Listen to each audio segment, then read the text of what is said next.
Good morning everyone. हम BCom second year की BST paper cost accounting book से material cost control chapter पढ़ रहे हैं। इसमें हमने लास्ट क्लास में ईओक्यू के क्वेश्चन किए थे। अभी एक और क्वेश्चन देखते हैं। इसमें क्वेश्चन इसमें बुक से देखना।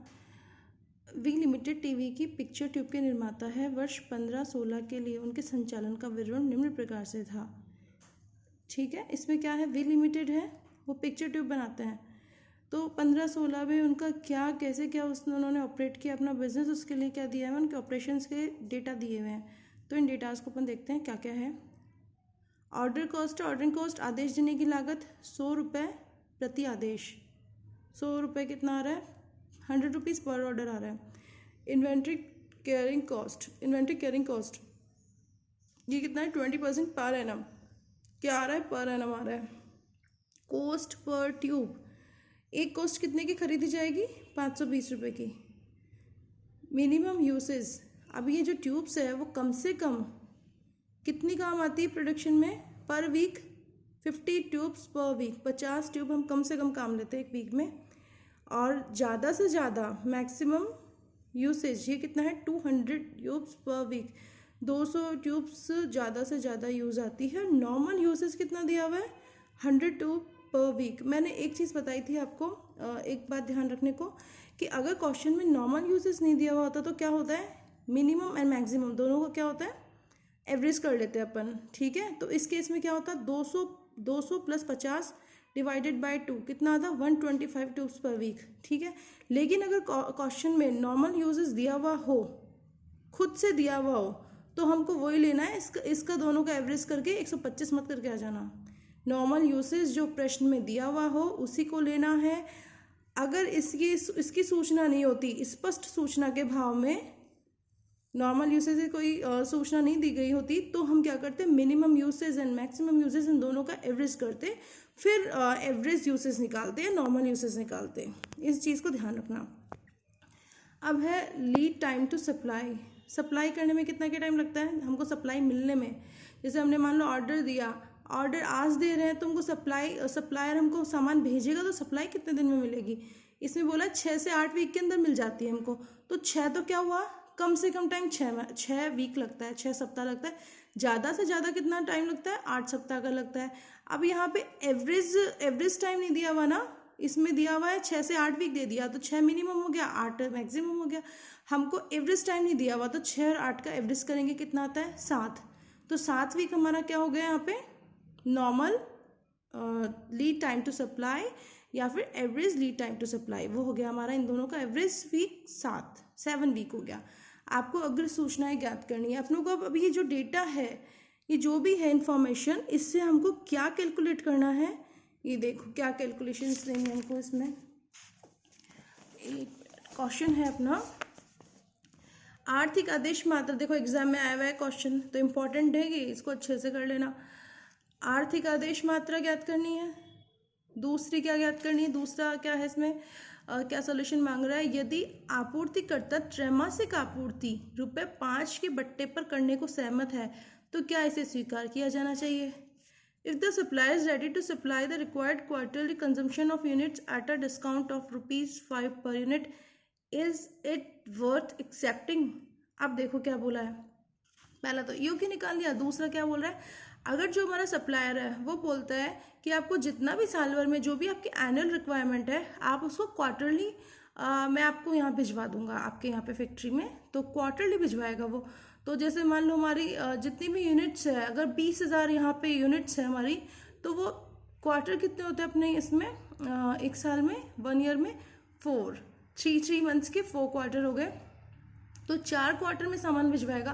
तो अगर 20,000 यूनिट्स हमको मंगवानी है तो क्या करेगा, 5,000 5,000 5,000 5,000 5,555, तो कैसे 20,000 डिवाइडेड बाई 4 क्वार्टर, और 5,000 की हमको रिक्वायरमेंट पूरी करेगा। ये मैंने एग्जांपल लिया है 20,000 यूनिट्स का। अभी हमको इस प्रश्न में पता नहीं है कि हमारी एनुअल यूजेस कितनी है, वो आपको कैलकुलेट करनी है।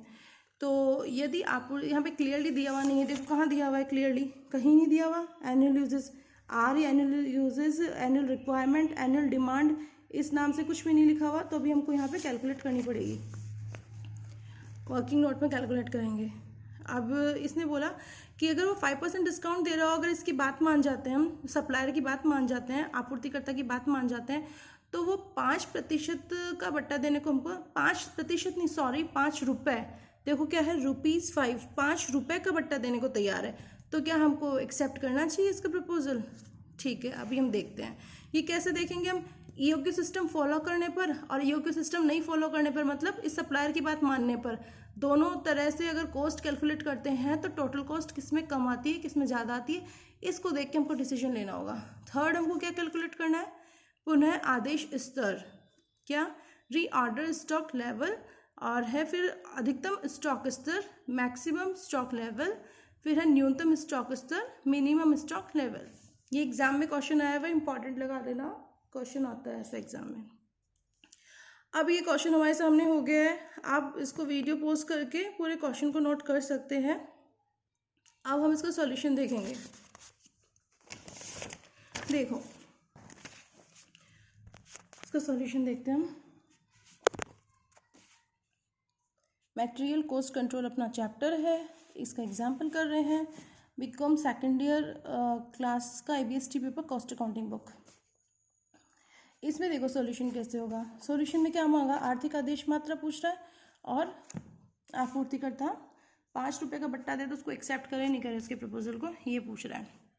तो देखो क्या है सॉल्यूशन। फर्स्ट एंड सेकंड दो चीज़ के सॉल्यूशन है इसमें, पहला और दूसरा जो था, आर्थिक आदेश मात्रा पूछा है, ईओक्यू पूछा है, दूसरा प्रपोजल जो दिया गया है उसको एक्सेप्ट करना है नहीं करना है ये पूछा। तो सॉल्यूशन देखते हैं।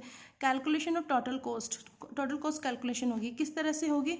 If EOQ system is not followed, अगर हम ईओक्यू सिस्टम को फॉलो नहीं करते हैं तो कितनी कॉस्ट आएगी हमारी, टोटल कॉस्ट कितनी आएगी। और ईओक्यू सिस्टम को अगर हम फॉलो करते हैं, अगर हम ईओक्यू सिस्टम को मानते हैं तो हमारी टोटल कॉस्ट कितनी आएगी। दो हमको डिसीजन लेने हैं, ये हमारे आगे पर्टिकुलर्स आ गए। सबसे पहले हम देखेंगे purchase cost. Purchase cost crack करने की लागत तो दोनों में ही लगेगी। अब कैसे लगेगी देखो, एनुअल यूसेज, परचेज प्राइस, ये दोनों हमको कैलकुलेट करने पड़ेंगे, और ऑर्डरिंग कॉस्ट हमको कैलकुलेट करनी होगी, कैरिंग कॉस्ट हमको कैलकुलेट करनी होगी, ये सब देखना पड़ेगा। तो अब देखो पहले हम वर्किंग नोट देख लेते हैं। If EOQ system is followed, अगर हम ईओक्यू सिस्टम को फॉलो करते हैं तब कैसे क्या डेटाज होंगे हमारे। देखो एनुअल यूसेज दिया हुआ है, एनुअल यूसेज कैसे निकलेगा, नॉर्मल यूसेज यहाँ पे दिया हुआ नहीं है ना क्वेश्चन में, एनुअल यूसेज कितना है, तो हम कैसे निकाल लेंगे, नॉर्मल यूसेज पर वीक, एक वीक में हम 100 ट्यूब्स का यूज़ करते हैं, ठीक है। तो हम एक साल में, एनुअल मतलब वर्ष, एक साल, तो एक वर्ष में हम कितना करेंगे, पर ईयर हम कितनी ट्यूब्स, पर वीक 100 है हमारा, तो पर ईयर कितना होगा।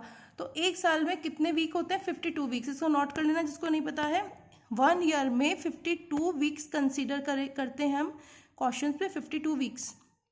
तो 100 ट्यूब्स मल्टीप्लाई 52, एक वीक में 100 करेंगे यूज़, तो 52 वीक में कितने करेंगे, 5200 ट्यूब्स। ये हो गया हमारा एनुअल रिक्वायरमेंट, एनुअल डिमांड या एनुअल यूसेज, ये वर्ड्स है इसके लिए। ये 5200 ट्यूब्स आ गई हमारी। इसके बाद में है कॉस्ट पर ऑर्डर, एक ऑर्डर देने की लागत, मतलब आदेश लागत कितनी आ गई, 100 रुपये। आदेश लागत कितनी है, 100 रुपये, ये क्वेश्चन में गिवन है। थर्ड आ गया cost per tube, cost per tube दिया हुआ, इट मीन्स परचेज प्राइस पर ट्यूब, ये कितना आ रहा है हमारा 520 रुपीज़, ये भी क्या है क्वेश्चन में गिवन है, ये भी गिवन है। इसके बाद में कैरिंग कॉस्ट, अब देखो ये अपन किसके लिए कैलकुलेट कर रहे हैं सब, if EOQ system is followed, अगर ईओक्यू सिस्टम को फॉलो किया जाता है तो क्या करना है। Carrying cost per unit per annum कितना है, परचेज प्राइस पर ट्यूब कितना आ रहा है 520 रुपीज़। और इसमें प्रश्न में देखो आप, प्रश्न जो भी मैंने बताया था उसमें लिखा हुआ है 20% पर एनम कैरिंग कॉस्ट दी हुई है आपको क्वेश्चन में स्टार्टिंग में, अगर नहीं मिल रही तो देखो ये रहा, inventory carrying cost 20% per annum, ठीक है, 20% पर एनम दिया हुआ है, तो 20% पर एनम दिया हुआ था, तो ये यहाँ पे आ गया 20%। अब ये लास्ट क्वेश्चन में आपने देखा था, एक नोट भी मैंने करवाया था आपको, नोट करवाया था इसमें कॉपी में। कैरिंग कॉस्ट कैसे निकलती है, अगर रुपीज़ में दिया हो तो डायरेक्ट उसको ले लेना है, लेकिन रुपीज़ में नहीं दिया हो, परसेंटेज में दिया हो, परसेंटेज पर एनम में दिया हो, तो क्या करना है, आपको उसको परचेज प्राइस या कॉस्ट पर ट्यूब जो भी लिखा हुआ आ रहा है, मतलब ले दे की बात ये है कि को क्रय मूल्य का प्रतिशत निकलता है उसमें, तो परचेज प्राइस पर ट्यूब का प्रतिशत निकाल देंगे कितना, जो कि क्वेश्चन में गिवन है जितना प्रतिशत, इसको हम कैलकुलेट करेंगे। 104 रुपीज़ हमारा आ जाएगा carrying cost per unit per annum. ठीक है, ये भी पर एनम में दी हुई है और हमको चाहिए भी किसमें, पर एनम में चाहिए थी। अगर ये पर मंथ होती तो हम क्या करते हैं, इसको पर एनम में कन्वर्ट करते हैं। जैसे 2% पर मंथ होती, पर मंथ प्रतिशत, तो हम 12 इंटू 2 करते, 12 मंथ्स इंटू 2, 24% पर एनम हो जाता फिर वो। ठीक है, इसलिए इसको हमेशा पर एनम में लेना है। यहाँ पर एनम मांगा है तो यहाँ भी पर एनम ही तो होना चाहिए। अब है इसके बाद में EOQ। अब देखो ये सारी कैलकुलेशंस हमारे पास आ गई। अब क्या करेंगे हम, ये कैलकुलेशंस आ गई है, अब EOQ कैलकुलेट करेंगे, क्योंकि हम क्या पढ़ रहे हैं, EOQ सिस्टम इज फॉलोड। अगर EOQ सिस्टम फॉलो किया जाता है तो डेटा क्या होंगे, EOQ हो गया 2 ROC, 2 हो गया, R कितना है 5200 ट्यूब्स, और O कितना है 100 रुपीज़। ओ ये दिया हुआ है हमको उसमें क्वेश्चन में, और थर्ड हो गया हमारा 100 रुपीज़, नहीं ये 100 रुपीज़ हो गया, थर्ड हो गया हमारा कैरिंग कॉस्ट कितना है 520 रुपीज़ का, ये 520 रुपीज़ है, इसका आ गया 20%, 104 ही आ गया। इसका रूट करेंगे तो आएगा 100 ट्यूब्स। तो हमारी EOQ क्या आ गई, 100 ट्यूब्स आ गई। तो हम अब EOQ यहाँ पे लिख देंगे, if EOQ system is followed, यहाँ लिखेंगे EOQ कितना है 100 ट्यूब्स। अब हम ये जो है EOQ सिस्टम फॉलो किया जाता है उसका वर्किंग नोट देख लिए। अब EOQ सिस्टम जब फॉलो नहीं करते तो उसका वर्किंग नोट कैसे होगा वो देखते हैं। If EOQ system is not followed, ठीक है, इसमें क्या है एनुअल यूजेस वही आएगा 5200 ट्यूब, 5200 ट्यूब्स आएगा एज कैलकुलेटेड अबव, जो कि अभी हमने लास्ट पेज पे कैलकुलेट किया है वैसा आ जाएगा। अब है ऑर्डरिंग कॉस्ट, ऑर्डरिंग कॉस्ट कितना आ रहा है 100 रुपये आ रहा है, 100 रुपये एज गिवन, क्वेश्चन में गिवन है। परचेस कॉस्ट पर ट्यूब, देखो अब यहाँ पे जब हम प्रस्ताव देखते हैं ना कि हमको ये प्रस्ताव जो भी प्रपोजल आया, जो भी ऑफर मिला है सप्लायर से एक्सेप्ट करना चाहिए नहीं करना चाहिए, वहाँ पे दो ही चीज़ें देखी जाती है। एक तो क्रय मूल्य का ध्यान रखना, किस चीज़ का, एक तो क्रय मूल्य में बदलाव हो जाएगा वहाँ पे, और क्रय मूल्य की वजह से किस में बदलाव होगा, कैरिंग कॉस्ट में। इन दो चीज़ों में बदलाव होगा, इन दो चीज़ों का ध्यान रखना है। एग्जाम में अगर ये गलत करके आ गए तो पूरा क्वेश्चन गलत हो जाएगा। अब देखो इसमें परचेस कॉस्ट पर यूनिट पर ट्यूब कितना दिया हुआ है प्रश्न में 520 रुपये, लेकिन डिस्काउंट कितना दिया हुआ था 5 रुपये का। आप ये सेकंड पॉइंट देखना, आपूर्तिकर्ता त्रैमासिक आपूर्ति 5 रुपये के बट्टे पर करने को सहमत हो रहा है, तो उसमें देखना आप प्रश्न में लिखा हुआ है डिस्काउंटेड परचेस कॉस्ट 520 रुपये का अगर 5 रुपये लेस कर दिया हमने तो 515 रुपये हमारा क्या होगा परचेस कॉस्ट, क्रय मूल्य आएगा। इसके बाद में है कैरिंग कॉस्ट है, कैरिंग कॉस्ट किसका निकलता है, क्रय मूल्य का प्रतिशत निकलता है 515। अब इस केस में लास्ट जब EOQ सिस्टम फॉलो कर रहे थे हम, तब तो 520 का 20% निकल रहा था, लेकिन यहाँ पे जब EOQ सिस्टम फॉलो नहीं करते हैं तो हमको बट्टा मिलता है, बट्टा मिलने से हमारा क्रय मूल्य कम हो जाता है, तो कम होकर 515 क्रय मूल्य है। क्रय मूल्य का 20% निकालेंगे तो 103 रुपये हमारी आ गई carrying cost. Order size, order size देखो क्या हमारा पूरे साल भर हमको कितना मंगवाना है 5200, देखो एनुअल रिक्वायरमेंट अभी हम लोगों ने कैलकुलेट की थी 5200 ट्यूब, ठीक है। अब 5200 ट्यूब हमको मंगवानी है, और कितना हमको कैसे 4 क्वार्टर्स में मंगवानी है, मतलब इसको 4 क्वार्टर्स मतलब हमको साल में 4 बार मंगवाना है, तो 5200 ट्यूब डिवाइडेड बाय ये हो गए हमारे 4 क्वार्टर हो गए, ठीक है। 4 क्वार्टर हो गए मतलब 4 लॉट में मंगवाने हमको, तो एक लॉट कितने का होगा 1300 ट्यूब का, तो क्या हो गया 1300 ट्यूब पर क्वार्टर। इसका मतलब हमारी लॉट साइज, हमारी ऑर्डर साइज कितनी है, ऑर्डर साइज मतलब कितनी यूनिट्स आएंगी एक ऑर्डर में 1300 यूनिट, इसको बोलते हैं ऑर्डर साइज। अगर EOQ सिस्टम फॉलो नहीं करते हैं तो 1300 यूनिट का हमारा साइज होगा। ये हो गया हमारा if EOQ system is not followed, order size 1300 tube, 1300 1300 tubes. अब देखो परचेस कॉस्ट, अब हमारे पास सारे वो डेटाज आ गए हैं, हमने वर्किंग नोट में कैलकुलेट कर लिया है। अब देखते हैं परचेस कॉस्ट। परचेस कॉस्ट कैसे कैलकुलेट होगी, एनुअल यूजेस मल्टीप्लाई करना है परचेस प्राइस पर यूनिट पर ट्यूब जो भी है। तो अब देखो EOQ सिस्टम फॉलो नहीं किया होता तो हमारा क्रय मूल्य 515 होता है, और EOQ सिस्टम फॉलो करते हैं तो अपना 520 होता है। ये आप अपना वर्किंग नोट में देख लेना, ठीक है। ये हो जाएगा इसमें वर्किंग नोट बी। इसके लिए पूरा वर्किंग नोट कौन सा चलेगा, वर्किंग नोट यहाँ ऊपर लिख दो आप, या तो वर्किंग नोट बी और ये है वर्किंग नोट ए। ये वर्किंग नोट बी का सारा पार्ट इसमें आ जाएगा, working note B, working note A और working note A, working note. अब अपनी एनुअल रिक्वायरमेंट है 5200 ट्यूब, दोनों में एक जैसी रहेगी, 5200 ट्यूब दोनों में एक जैसी रहेगी, लेकिन परचेज प्राइस में डिफरेंस आ जाएगा। यहाँ बट्टा मिलने की वजह से इसका सस्ता हो गया 515 और यहाँ पे इसको 520 रुपये पड़ेगा, क्योंकि इसने बट्टा नहीं लिया, इसने ईओक्यू सिस्टम फॉलो किया है। तो हमारी परचेज कॉस्ट ही आ जाएगी, इन दोनों को मल्टीप्लाई करके यहाँ लिख देना। सेकंड देखते हैं ऑर्डरिंग कॉस्ट कितना आ रहा है। ऑर्डर कॉस्ट अपना आ रहा है, ऑर्डर कॉस्ट कैलकुलेट करने के लिए क्या होता है, R divided by order size. ये क्या हुआ, नंबर ऑफ ऑर्डर्स। ये फॉर्मूला किस चीज़ का, R divided by order size, number of orders का। नंबर ऑफ ऑर्डर्स अगर आपसे एग्जाम में पूछते हैं तो आप लिख के आना आर बट्टा ऑर्डर साइज, ये number of orders. Number of orders को आप किससे मल्टीप्लाई करेंगे, ऑर्डर कॉस्ट पर ऑर्डर, मतलब एक आदेश देने की कितनी आदेश लागत आती है। तो अब देखो इसमें ये ऑर्डरिंग कॉस्ट में जब ईओक्यू सिस्टम फॉलो नहीं होता है तो टोटल हमको 5200 यूनिट मंगवानी पूरे साल भर में, 1300 यूनिट एक लॉट में मंगवाते हैं। तो ये हो गया हमारा 4 ऑर्डर हो गए, 4 क्वार्टर के 4 ऑर्डर, 4 इंटू 100 क्या है ऑर्डर कॉस्ट पर ऑर्डर, ये प्रश्न में दी हुई है, एज गिवन लिखा है मैंने उसमें वर्किंग नोट में। तो 4 को 400 से इसे 100 से इंटू करेंगे 400 आ जाएंगे। इसी तरह से हम ईओक्यू सिस्टम फॉलो होता है तो हम कैसे करेंगे, 5200 ट्यूब हमको साल भर में मंगवानी है और हमारी ईओक्यू कितनी आई थी 100 ट्यूब, जो कि हमने अभी वर्किंग नोट में कैलकुलेट की थी। अभी देखो वर्किंग नोट में हमने कैलकुलेट की थी ईओक्यू 100 ट्यूब्स, ये 100 ट्यूब्स का यहाँ पे आ रहा है। अब इसको डिवाइड करेंगे 52 आ जाएगा यहाँ पे 52 ऑर्डर्स। 52 ऑर्डर्स को मल्टीप्लाई किससे करेंगे, 100 रुपये से। 100 रुपये किसके हैं, प्रति आदेश लागत, तो 100 इंटू 52, ये 5200 आ जाएगा। कैरिंग कॉस्ट देखेंगे, कैरिंग कॉस्ट का फॉर्मूला क्या होता है, एवरेज ऑर्डर या average inventory multiply carrying cost per unit per annum. अब यहाँ पे एवरेज कैसे निकालेंगे, ऑर्डर साइज डिवाइडेड बाय 2।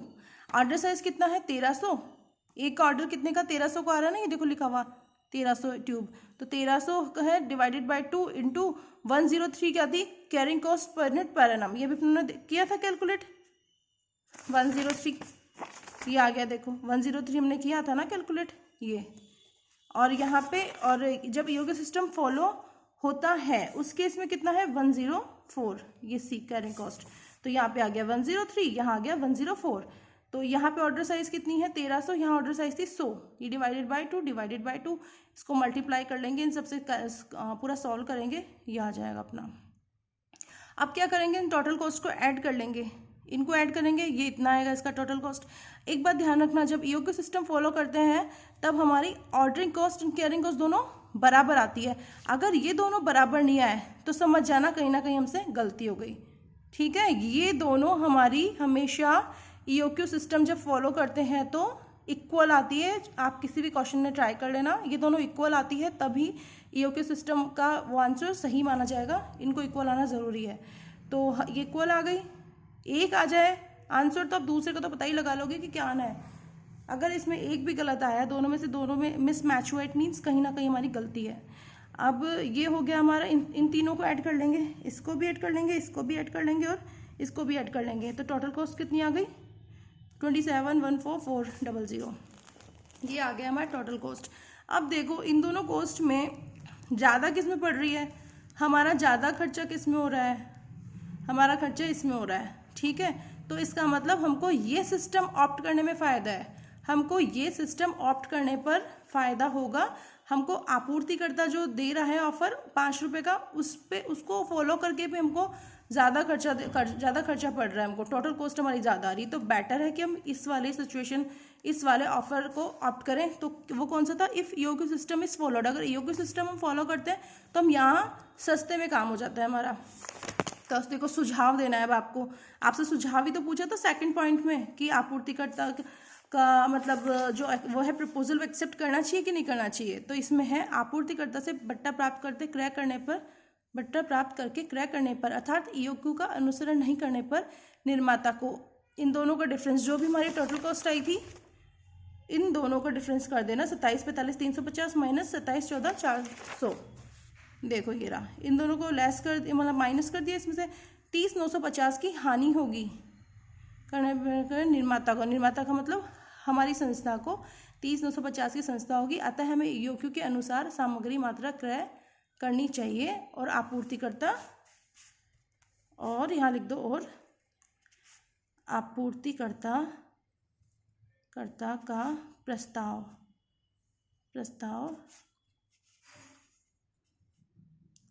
अस्वीकृत करना चाहिए। शॉर्ट में बोलो अगर आप इसको, सुझाव को ही मैंने पूरा समझा के लिखा है, लिख देना शॉर्ट में। Loss if EOQ system is not adopted, इन दोनों को ये कर देना, ये आ जाएगा 30,950 का। It is clear that there is no need to avail discount facility, मतलब यहाँ पे डिस्काउंट फैसिलिटी की कोई ज़रूरत नहीं है, ईओक्यू सिस्टम फॉलो करो। ये हो गया, ये हमारा सोल्यूशन हो गया। अब देखो इसमें क्या था, इसमें क्वेश्चन था फर्स्ट सेकंड हमने कर दिया, थर्ड फोर्थ एंड फिफ्थ 3 और करवा रहा है कैलकुलेट। तो टॉपिक 2 का तो ये था, टॉपिक 1 हमारा चल रहा था जो 5 लेवल से, उसके 3 क्वेश्चन भी इसने इसी में पूछ लिए। तो ये 20 नंबर का क्वेश्चन होता है एक तरह से, क्योंकि इसने बहुत अच्छा क्वेश्चन बनाया है, दोनों को मिक्स कर दिया। तो अब ये है थर्ड फोर्थ एंड फिफ्थ, ये टॉपिक 1 के अकॉर्डिंग है तीनों लेवल। तो इसको हम सॉल्व करते हैं कैसे। पुनः आदेश स्तर, रीऑर्डर स्टॉक लेवल, इसका फॉर्मूला क्या होता है, मैक्सिमम रीऑर्डर पीरियड मल्टीप्लाई करना है मैक्सिमम यूसेज। इसमें मैक्सिमम कितना दिया हुआ है, क्वेश्चन में दिया हुआ था 6 से 8 week. Lead time to supply 6 से 8 वीक दिया हुआ था, तो 8 वीक क्या हो गया, मैक्सिमम पीरियड हो गया, मैक्सिमम रीऑर्डर पीरियड हो गया। और ये क्या हो गया, मैक्सिमम यूसेज हो गया। मैक्सिमम यूजेज प्रश्न में दिया हुआ है 200 हो गया अपना, ये आ गया 1600 यूनिट। अधिकतम स्टॉक स्तर, मैक्सिमम स्टॉक लेवल, इसका फॉर्मूला क्या है, ROL reorder level plus ROQ reorder quantity minus minimum usage minimum time to get supply. ठीक है, तो ये ROL अपना कितना है इसमें 1600, ये रह गया ना ROL reorder stock level, ROL यहाँ से आ गया अपना 1600। ROQ कितना है, ROQ का मतलब क्या होता है, ROQ और EOQ ये एक ही बात होती है, ROQ EOQ एक ही बात है। तो यहाँ पे क्या आ गया, EOQ 100। ठीक है, यहाँ लिख देती हूँ मैं साइड में, ROQ is equals to EOQ, ये एक ही बात है। ठीक है, 100 आ गया, यहाँ माइनस करेंगे, ये दोनों है 50 × 6, मिनिमम यूसेज आ रहा है अपना 50 ट्यूब्स, और मिनिमम टाइम कितना था 6 लिखा था, 6 से 8 वीक, तो 6 वीक आ गया। इसको सॉल्व करेंगे 1400 यूनिट्स। अब है न्यूनतम स्टॉक स्तर, प्रश्न में ये मांगा है न्यूनतम स्टॉक स्तर कितना होगा, तो इसका formula reorder level minus average usage into average time.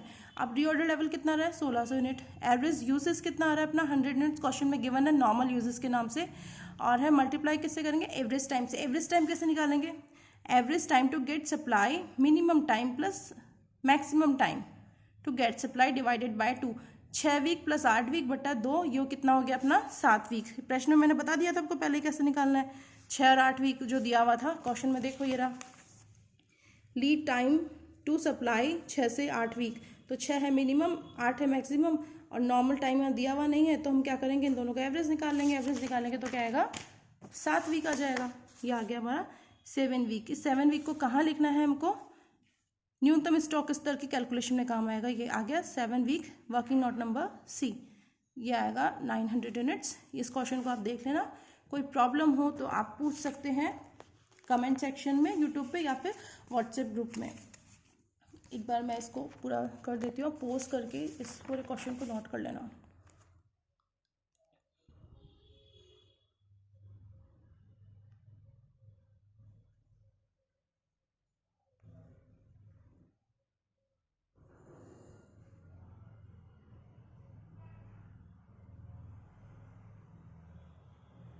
Pose करके आप इसको नोट कर लेना।